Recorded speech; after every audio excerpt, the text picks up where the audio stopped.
Look who's here now. Americans for Tax Reform President Grover Norquist back on the show. All right, Grover, are there privacy concerns here if the DOGE folks audit the IRS? There are always privacy concerns, but the IRS has paid no attention to them. Who has access to this data now that DOGE is looking for? 587 people at the IRS have access to it. This is the unmasked stuff. This is your home address. This is your name, not just your tax return. Another 239 federal employees, 73 others, 239 contractors, not even IRS agents. Oh, and 20 student volunteers have access to it. They're now complaining that, and they have not done anything to actually go after the problems at the IRS.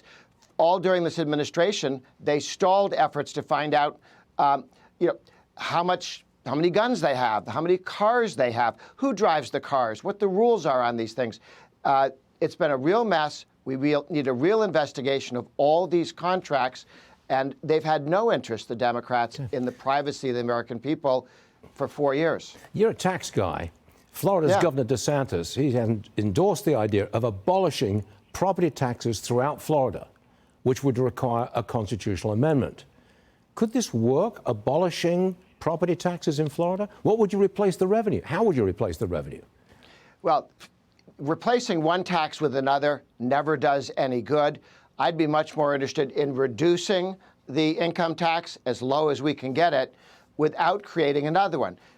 New Jersey had high property taxes, so they put in 1965, a sales tax. Then 10 years later, they put in the income tax because they had high property taxes and sales taxes and income taxes. Changing taxes is dangerous.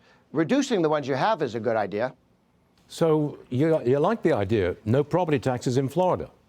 As long as you're not replacing it with something else. If you're bringing down spending, yes. That's why they have no income tax. They spend less money than New York, even though they have more people. They don't need an income tax because they spend less.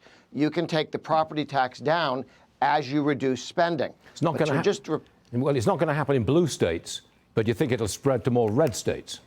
The more red states succeed, and there are 15 states with single rate taxes and 8 states with zero income taxes, a lot of blue states are going to start to reform because their people are already leaving, investments leaving. The theory is that if you cut property taxes, you're putting more money into the local economy, which stimulates growth, which makes up for the absence of that revenue from property taxes. Is that how it works? True for all taxes. Right now, there are 12 states, all red states, that have decided to phase their income tax down to zero. And they're in the process of doing that. Florida has no income tax. They're already there. Right. But a lot of other states are getting rid of their income tax. That's the one that drives growth more than any other tax cut. I got to move. Grover Norquist, thanks very much for joining us. We appreciate it every time you're here. Thanks a lot, sir. Good to be with you.